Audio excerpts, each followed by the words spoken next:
Sadashiva Samarambam Shankaracharya Madhyamam Asmadacharya Paryantam Vande Guru Param Ishvaro Guratmeti Multibeda Vibhagine Vyomabda Vyapta Dehaya Dakshinamurtaye Namaha Sarva Vedanta Sedanta Gocharam Tamagocharam Govindam Paramanandam Satiguru Pranatoshimaham Om Shanti Shanti Shanti Om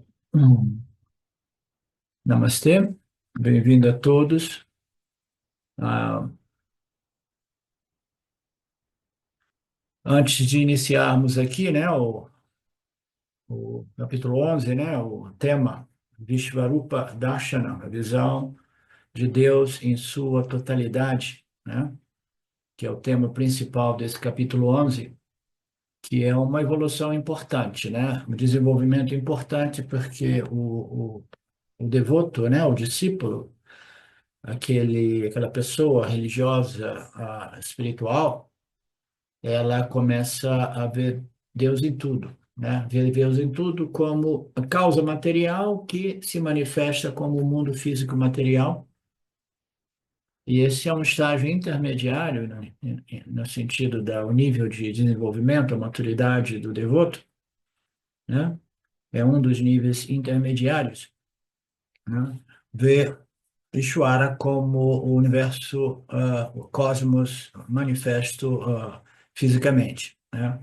Então, você vê Deus fisicamente manifesto, e como nós sabemos, né, existem outros modos, né, de perceber, né, esse Deus, né, esse Saguna Deus, ainda assim Saguna Deus, essa manifestação de Deus, muito invisível, né, em oposição, né, ao físico, mundo, universo físico material, que é você compreender e começar a perceber, né, desenvolver uma certa sensibilidade para compreender que tudo está sendo sustentado, mantido, gestido, governado por essa inteligência suprema. Então você vê Deus por trás do milagre da vida, como eu costumo dizer às vezes, né? Então esse é um outro nível, né, que vem, é um desenvolvimento, né, muito parecido, né, com a visão de Deus em sua totalidade física manifesta. Aí você começa a desenvolver uma mente mais sutil e começa a ver Deus em aspectos mais sutis, como o puro Sattvaguna, a inteligência projeta, sustenta, né, governa através de suas leis e princípios. E destrói tudo, né? O objetivo do Vishvarupa é o indivíduo crescer ao ponto de compreender que Deus não somente é o criador, o sustentador, mas também é o destruidor. Senão a gente tem uma visão, de Deus equivocada, né? Não, é só maravilha, é só beleza, é só criação, né? Mas então quem é que destrói, né? Quem é responsável pela morte? Isso é o diabo. O diabo é que introduziu o conceito de morte. Nós deveríamos viver eternamente. Nós vivemos eternamente, mas não um instrumento físico, né? Então, a morte é parte desta equação de vida humana, né? De todos os jivas, na verdade, né? E o jiva humana, ele crescendo, ele aceita este terceiro princípio, né? O que cria, o que projeta, cria, sustenta e, em última análise, aquele que recicla tudo, né? Então, esse é um estágio, né, no processo de desenvolvimento da maturidade do indivíduo, aceitar, né, que nós não somos o corpo, né? O corpo sutil, ele é praticamente eterno, né? Quase que infinitamente eterno. Na realidade, nós somos a consciência livre de qualquer atributo, né? Além da temporalidade imposta pelos gunas de Maya, mas a gente compreender que dentro do âmbito da nossa natureza inferior, o corpo físico, né? Ele é sujeito à temporalidade de Maya, né? E a gente tem que aceitar isso como parte integrante do nosso Deus, o Deus que cria, sustenta e recicla tudo. Imagina se não reciclasse. A gente já tem problema de explosão demográfica no planeta dos bárbaros, né? Imagina se não existisse a morte, hein, Alexandre? Imagina que loucura, né? Então, este é o tema principal do capítulo 11, né? Ah, então, voltando para o texto, né? Vishvarupa, Darshana, a visão de Deus como totalidade do universo. E aí nós vemos Arjuna, né, simplesmente, depois de ter tido esta visão, que foi uma visão produzida por Krishna artificialmente, porque Arjuna não tinha crescido como um bom Karma Yoga para começar a ver Deus em tudo. Deus como a totalidade de todas as cabeças dos vivos humanos, com todos os braços, com tudo e tudo e tudo. E quando ele começou a ver, ele estava primeiro encantado e depois ele ficou morrendo de medo quando ele viu o poder de devorar tudo através do elemento tempo, aquilo que consome, tudo aquilo que é criado, né? Então, nós vimos a Juna, depois dele ter obtido, né, este medo, né, incrível, ele entrou no terceiro estágio, que foi o estágio de devoção, dizer assim, nossa, agora eu entendo, você é a totalidade, você é o máximo, você é a glória, você é isso e aquilo, mas aí ele começou a sentir um sentimento de culpa por não ter visto nada disso antes, né? Que aqui o Krishna Guru, por qualquer motivo, ele quis salientar muito, né, esse sentimento de culpa de Arjuna a respeito do fato que no passado ele não conseguia, ele não tinha compreendido a natureza de Deus, né? Então ele passou pelos três. O primeiro foi um maravilhamento, depois um medo e depois uma devoção, né? E essa devoção veio com um sentimento de culpa e de arrependimento por ele não ter, primeiramente, no início já, né, compreendido, né, a dimensão de Krishna Guru como Ishvara, né? E aí ele começou a pedir desculpa, desculpa, desculpa, e ele começou a esnobar conhecimento, dizendo, você é isso, você é aquilo, você é tudo mais, tá, agora eu compreendi, né? Então, então ele encheu a bola de Shwara, Saguna, Nirguna e Shwara, né? Salientando a glória do Senhor através dos elementos, e etc, e etc. Tudo muito bonito, né? Eu curti mais uma. Às vezes, antes de começar a aula, eu falo, nossa, tem tanta repetição, mas aí é uma poesia, acaba funcionando como uma poesia, né? Que simplesmente nos ajuda a desenvolver nessa visão ampla do que é Ishvara manifesto como o Criador, né? Aí ele falou que me perdoe como um pai perdoa os seus filhos, né? Porque o amor de um pai, de uma mãe para os filhos, quase que invariavelmente é um amor incondicional, né? Então, se eu ofendi, se eu fui inadequado, se eu fui, né, assim ou assado, saiba que foi devido à minha ignorância. E os pais, eles perdoam os filhos por causa da ignorância, a imaturidade dos filhos, né? Portanto, é importante que nós saibamos também, né, possamos desenvolver também essa capacidade de perdoar aquele, tem como é que se diz, o Pai Nosso, né? Como se diz? É uma reza, se chama uma reza, uma oração, a oração do Pai Nosso, né, que me dê força para perdoar aqueles, né, que me ofenderam né, e etc. Alguma coisa nesses sentidos, né? Nós também queremos alguns desses atributos deste Deus, né? Que perdoa a todos os seres vivos, né? Porque é o Criador que sabe que a maturidade espiritual, religiosa espiritual, é um processo gradual e lento. Me perdoe pelos meus erros. Hoje em dia, o pessoal me diz, aqui na Índia, né, as crianças cometem muitos erros de inadequação. Por quê? Porque as culturas se tornaram globalizadas, o globalismo está destruindo as culturas locais, aí ninguém sabe mais como se comportar, porque o mundo se tornou digital, as culturas entram, né, através dos nossos laptops e telefones, né?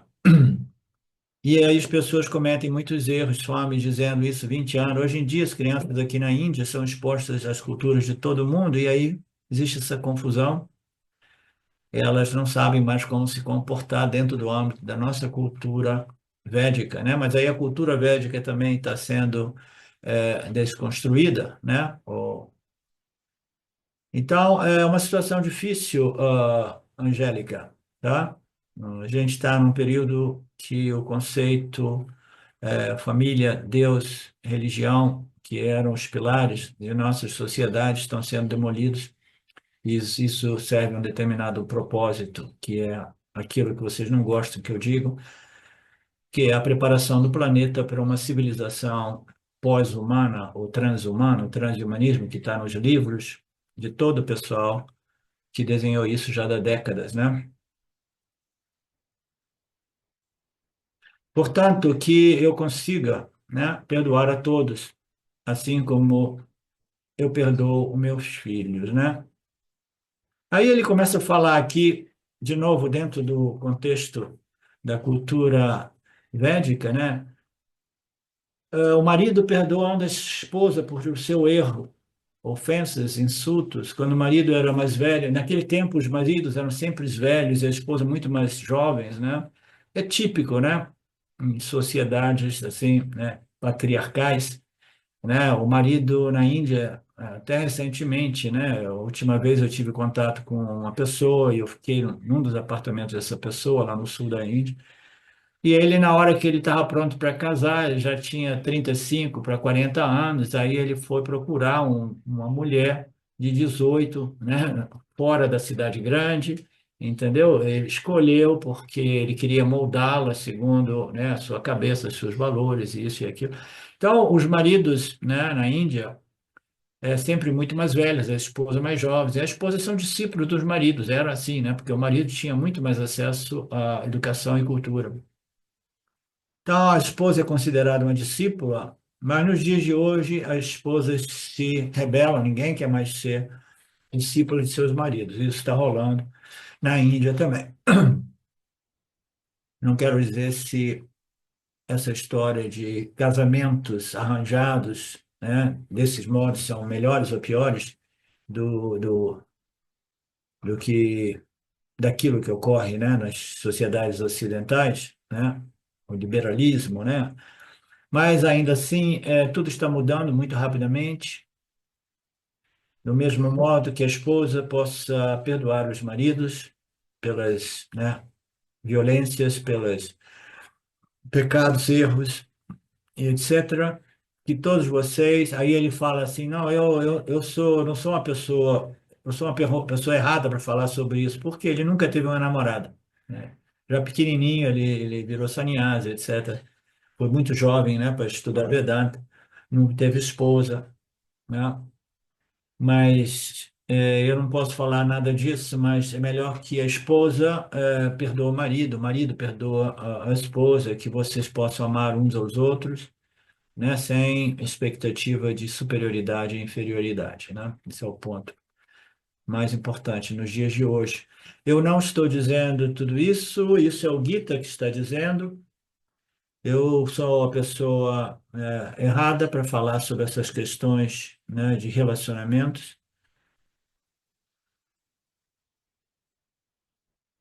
Acho que vocês possam amar uns aos outros. Assim como um amigo perdoa as ofensas, os insultos do amigo, então, ó Senhor, por favor, me perdoe por tudo aquilo, todas as minhas palavras, atitudes e ações que foram inadequadas.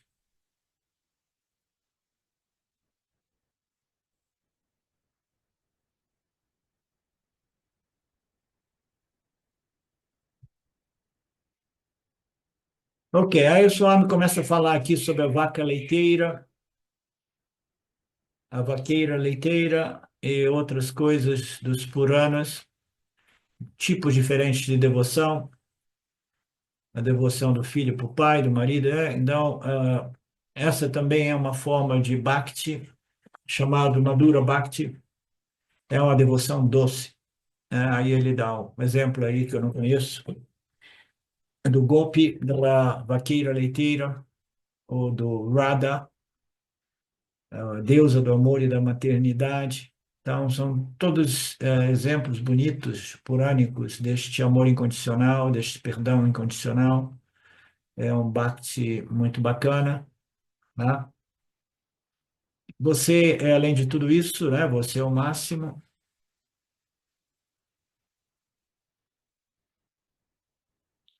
Então, ele continua nessa batida, né?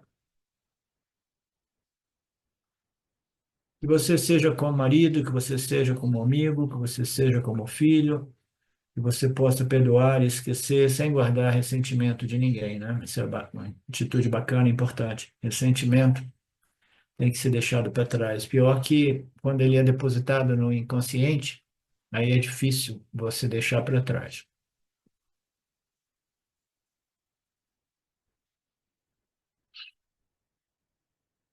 Aí ele fala sobre regras gramaticais sânscritas que não nos interessam.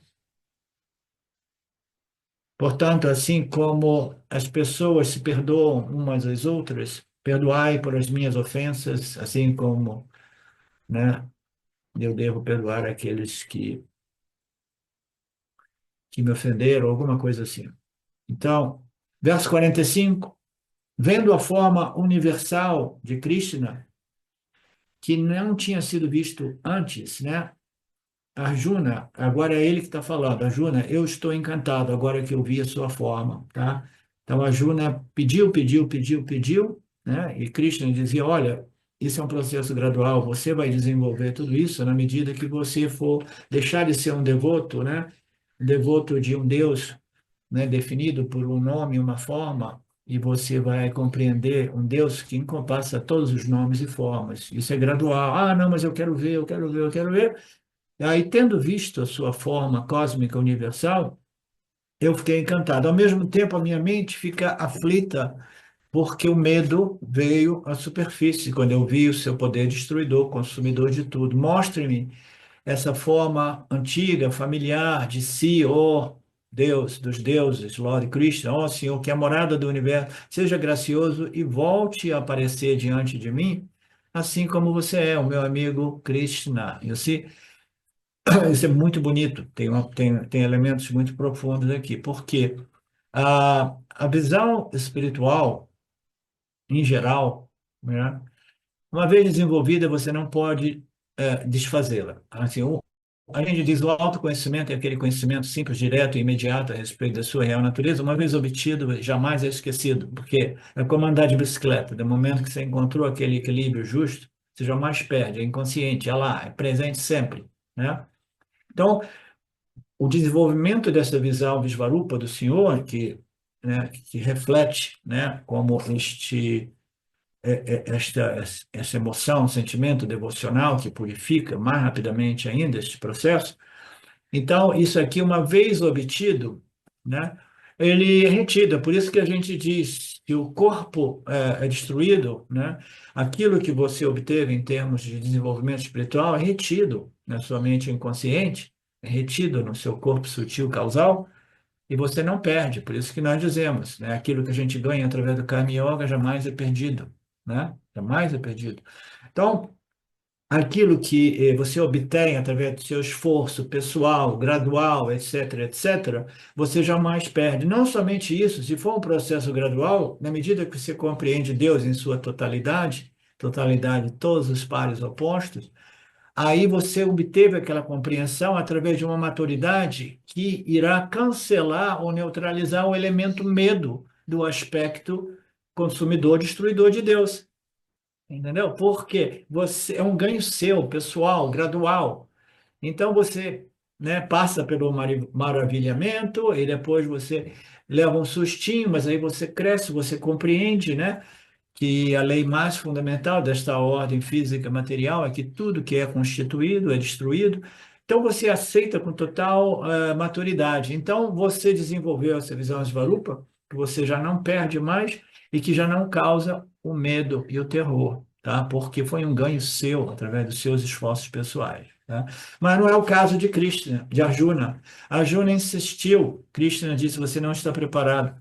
Ele insistiu, aí ele produziu através de uma epifania esta qualidade, né? Esta visão, né? De Deus na expressão cósmica do inteiro universo, né? Então, o que que aconteceu com a Juna? Ele ficou assim, né? Que maravilha, que wonder, isso, aquilo. Aí depois veio o medo quando ele viu o terceiro elemento, que é o destruidor, o tempo, né? E ele viu toda aquela ilustração de Ishvara destruindo todo mundo presente no campo de batalha do Mahabharata. Então ele ficou chocado, ficou assim. Então, ele no final, ele compreendeu um pouco que a temporalidade é uma lei que não pode ser suspendida ou suspensa, né? Ela é embutida nesta ordem aparente, e ele aceitou, mas ainda assim, o medo, o terror do aspecto destrutivo, né? E não foi embora. Você vê que ele perguntou: a minha mente continua aflita, eu compreendi você, eu achei você o máximo, agora eu compreendi isso e aquilo, mas ainda assim a minha mente está aflita toda vez que eu lembro de você como aquilo que destrói, consome e destrói tudo. Né? Então a maturidade não era a maturidade realmente obtida por ele através desse processo, que uma vez obtido não é perdido, tá? Então a mente dele ainda estava aflita, com medo. Medo de quê? Da sua própria morte, da morte de todo mundo no campo de batalha, entendeu? Então ele não tinha se rendido exatamente, totalmente às leis de Deus, né? Isso por quê? Porque a visão, o amadurecimento dele foi um amadurecimento artificial que é sujeito ao esquecimento imediato. Tanto é que ele não conseguia manter essa Visvarupa, Darshan, essa visão de Deus, através do Criador, sustentador e o devorador de tudo, ele não conseguia, a mente ficava aflita, né? Então, o que que ele fez, né, no final desse capítulo 11? Ele pediu para Ishvara remover aquela visão, aquela epifania. Eu não quero mais ver você assim, entendeu? Porque a aflição e o medo continuam.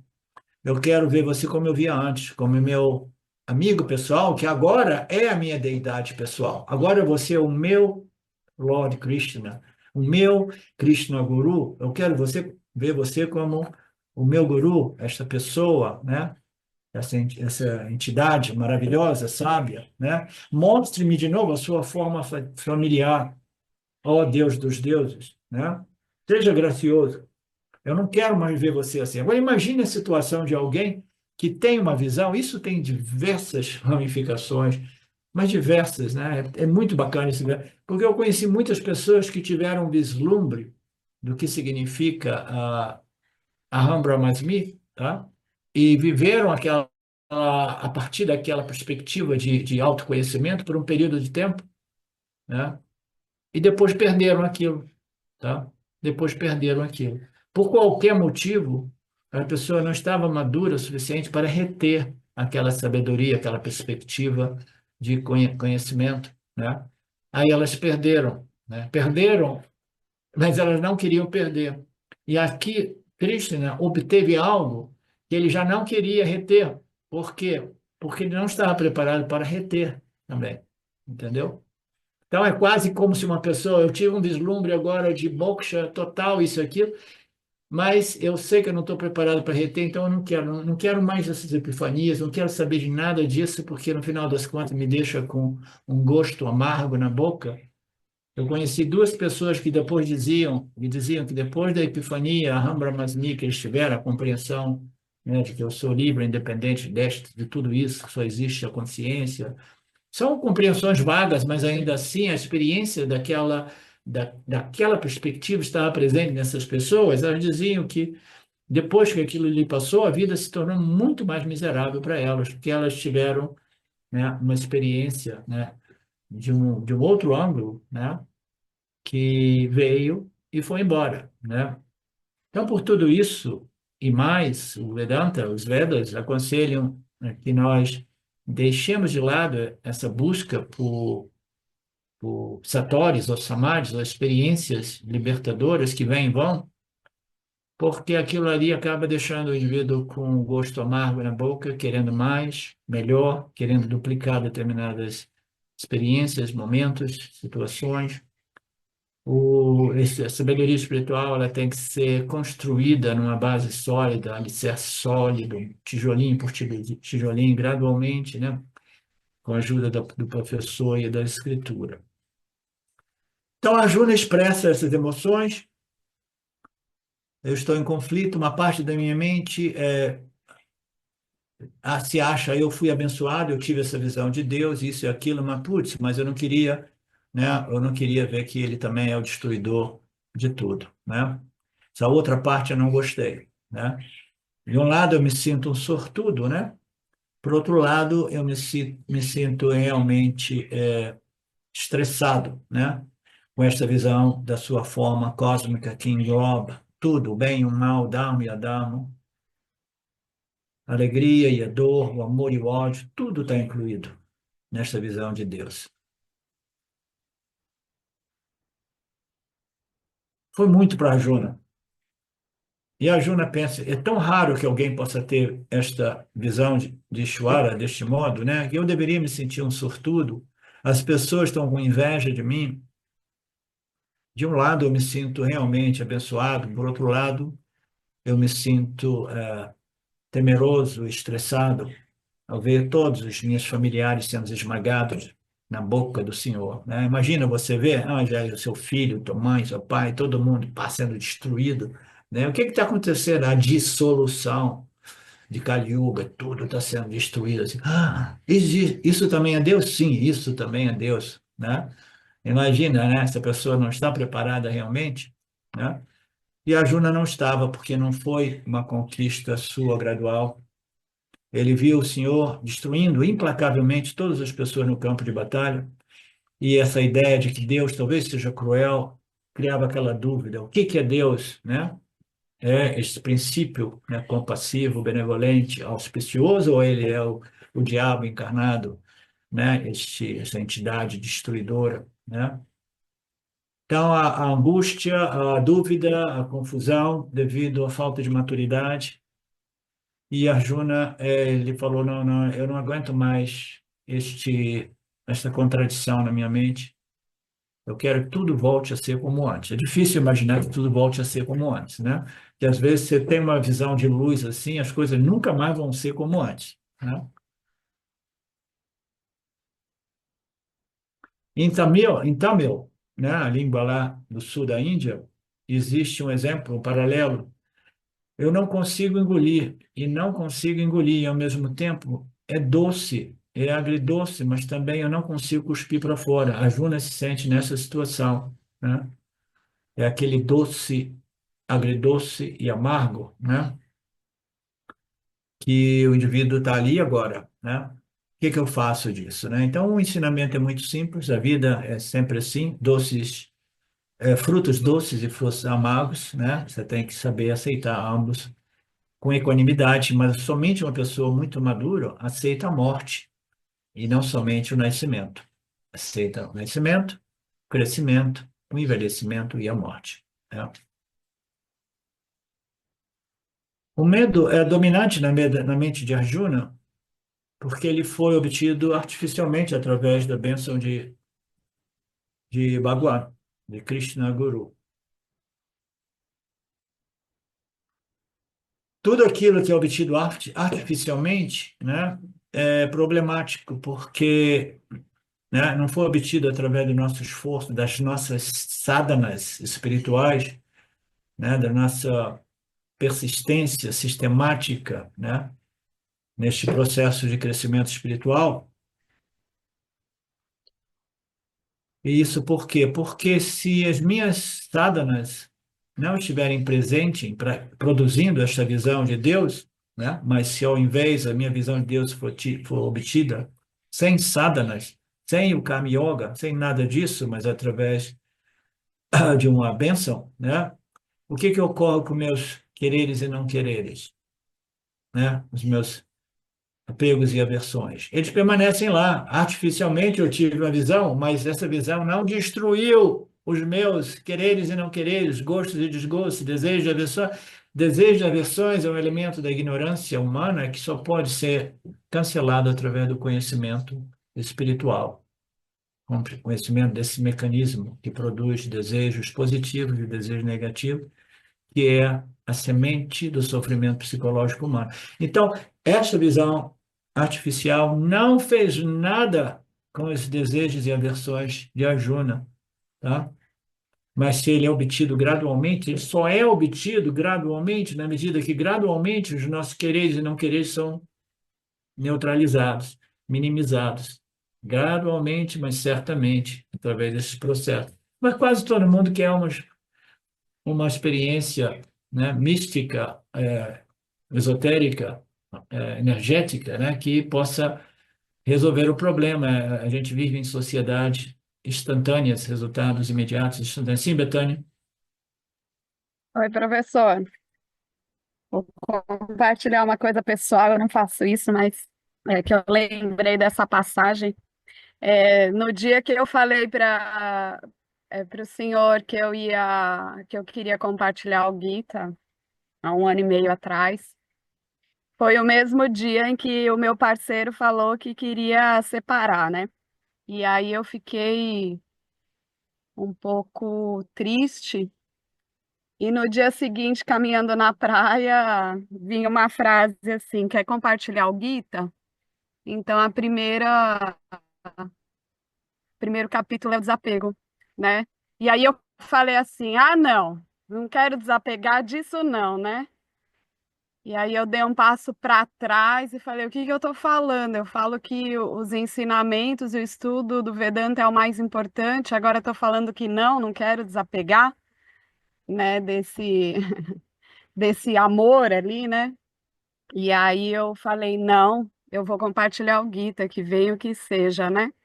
Então, acho que assim, também esse momento, eu queria só compartilhar isso, né? Que esse momento em que você vê uma coisa maior também requer uma escolha, né? E que às vezes dá medo, mas se você está baseado pelos ensinamentos, você vai na escolha. Eu lembrei disso, porque os desejos e aversões estão ali quando você tem qualquer tipo de visão, e aí você tem que dar um passo à frente, né?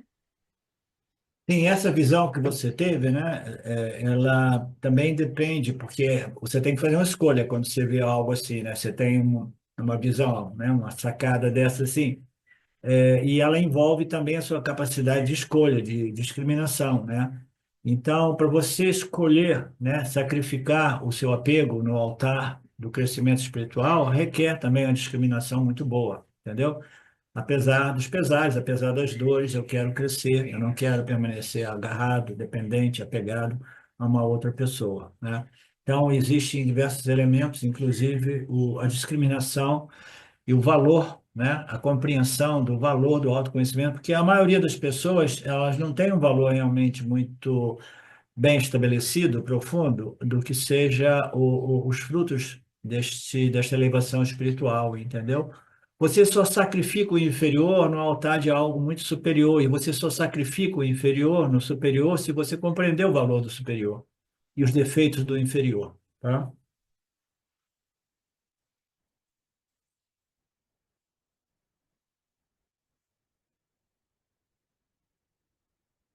Ok. Então, os apegos e aversões de Arjuna não foram somente através deste esforço, né, de desenvolvimento espiritual, a gente pode realmente desenvolver esta, este darshana, essa visão religiosa espiritual, de modo consistente e permanente, né, bem estabelecido. Então, o sentimento do ego, eu e meu, né? Eu sou o fazedor, eu sou o desfrutador, eu quero o que eu quero quando eu quero, tudo aquilo ali vai diminuindo, né? Baixam aqui, diminuem, né? São reduzidos. A mente desenvolve naturalmente, né? Esta capacidade de equanimidade, né? De não apego, né? Divya Kaksu.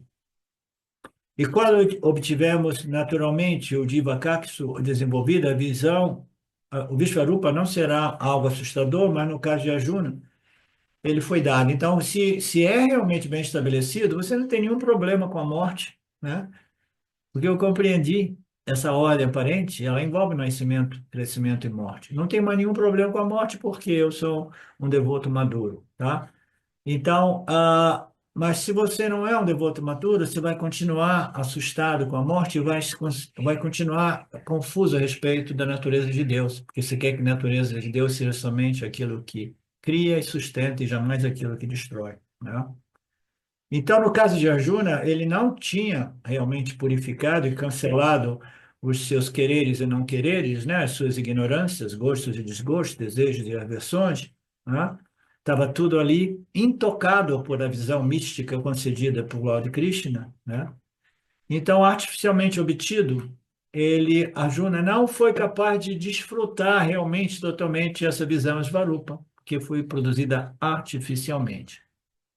Ok? A gente faz uma pausa de 10 e a gente volta já já. Om Purnamada Purnamidam Purnamudachyate Purnasya Purnamadaya Purnameva Vashishate Om Shanti Shanti Shanti Om Namastê. Olá, queria trazer aqui para vocês o quanto eu tenho me beneficiado dos ensinamentos do Vedanta. Esses ensinamentos do Vedanta, eles mudaram a minha vida, o meu estilo de vida, né? A partir de uma compreensão sobre Jagata, o mundo, sobre essa pura inteligência, Ishvara, sobre o Jiva, né? A mente, o funcionamento, sobre a aplicação do Karma Yoga diariamente na vida, o quanto isso beneficia a purificação da mente, né? Para poder daí acessar aquilo que é mais valioso. Aliás, eu diria sem valor estimável, inestimável, né? Uma riqueza profunda, que é a compreensão sobre os ensinamentos de Satya, a consciência, a existência ilimitada que sou. Bom, eu sou uma aluna de Vedanta, desse grupo Vedanta Brasil, que iniciei a jornada, estou no começo da jornada, mas essa jornada seria impossível sem o apoio diário de um professor qualificado, o professor Arlindo Nagar, nosso professor, que dedica a sua vida, que dedica as batidas do seu coração exclusivamente para o ensino do Vedanta. Ele gosta de usar a frase o coração que se doa recebe. Então ele é esse coração que doa. E aí a minha pergunta e o meu convite e você? Tem se beneficiado também dos ensinamentos, da compreensão, da clareza desses ensinamentos que são trazidos para nós? Sim? Se sim, o coração que doa recebe. Então o convite se você se beneficia, você pode também fazer uma doação. Essa doação ela é necessária, apropriada para a manutenção, né, desse ensinamento vivo diariamente para nós. E é um convite para que a gente possa nutrir esse grupo com o dar e o receber. E se você se beneficia, tenho certeza, qualquer valor mensal é suficiente. É o valor que o seu coração sentir, mas é um valor apropriado.